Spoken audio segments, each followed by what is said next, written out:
ရှုံးခြင်းသာရရှိခဲ့ပြီဒါကိုမှရင်တစ်ခုလို့မထင်ချင်မှာလမ်းဟောင်းလေးမနှလုံးသားတစ်ခုရဲ့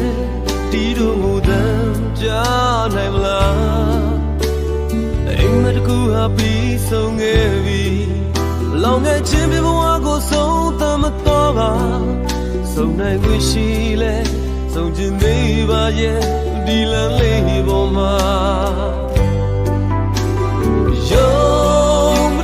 ချင်တော့ပါ